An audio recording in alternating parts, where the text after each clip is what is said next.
Sir, ಇದು ಸಾರ್ವಜನಿಕರಿಗೆ ಏನೊಂದು ಸಲಹೆ ಕೊಡ್ತೀನಿ ಅಂತ ಹೇಳಿದ್ರಿ, ಅದೇನು ಅಂತ ತಿಳಿಸ್ಕೊಡ್ತೀರಾ? ನಾನು ಇತ್ತೀಚಿನ ದಿನಗಳಲ್ಲಿ ಗಮನಿಸ್ತಾ ಇದ್ದೀನಿ, ಬೀಡಿ ಸಿಗರೇಟ್ ತುಂಬಾ ಯಥೇಚ್ಛವಾಗಿ ಸಾರ್ವಜನಿಕರು ಉಪಯೋಗಿಸ್ತಾ ಇರೋದ್ರಿಂದ ತುಂಬಾ ತೊಂದರೆಗೆ ಅನುಭವಿಸ್ತಾ ಇದ್ದಾರೆ. ನಾವು ಸುಮಾರು ಮೀಡಿಯಾಗಳಲ್ಲಿ ಕೇಳ್ಪಡ್ತಾ ಇರ್ತೀರಿ, ಇದು ನಮ್ಮ ಮನೆಯಲ್ಲಿ ಹಿಂಗಾಯ್ತು, ಕ್ಯಾನ್ಸರ್ ಬಂತು, ಬಾಯ್ ಕ್ಯಾನ್ಸರ್ ಬಂತು, ಇನ್ನೊಂದು ಬಂತು, ಮತ್ತೊಂದು ಬಂತು, ಹಾರ್ಟ್ ಅಟ್ಯಾಕ್ ಆಯ್ತು, ಈ ತರ ಸಮಸ್ಯೆಗಳು ತೀರಾ ಎದ್ದು ಕಾಣಿಸ್ತಾ ಇದೆ. ನಾನು ಸಾರ್ವಜನಿಕರ ಹಿತದೃಷ್ಟಿಯಿಂದ ನಾನು ಹೇಳೋದು ಇಷ್ಟೇನೆ, ನಿಮ್ಮ ಆರೋಗ್ಯ ತುಂಬಾ ಅಮೂಲ್ಯವಾದ ಆರೋಗ್ಯ. ನಿಮ್ಮ ಆರೋಗ್ಯನ ಕಾಪಾಡ್ಕೊಳ್ಳೋದಕ್ಕೆ ಬೀಡಿ ಸಿಗರೇಟ್ ನ ಉಪಯೋಗಿಸಬಾರ್ದು. ಅದರಿಂದ ತುಂಬಾ ಮಾರಕ ಆಗತ್ತೆ.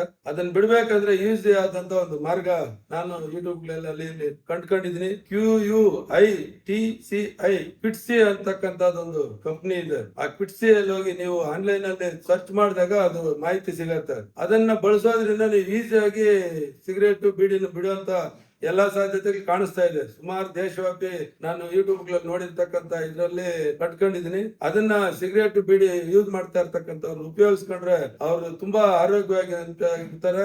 ಮತ್ತೆ ಇದರಿಂದ ಯಾವುದೇ ದುಷ್ಪರಿಣಾಮ ಇರೋದಿಲ್ಲ ಅಂತಕ್ಕಂಥ ಮಾಹಿತಿಯನ್ನು ಕೊಡೋದಕ್ಕೆ ಇವತ್ತಿನ ಇಷ್ಟಪಟ್ಟು ಕೊಡ್ತಾ ಇದ್ದೀನಿ.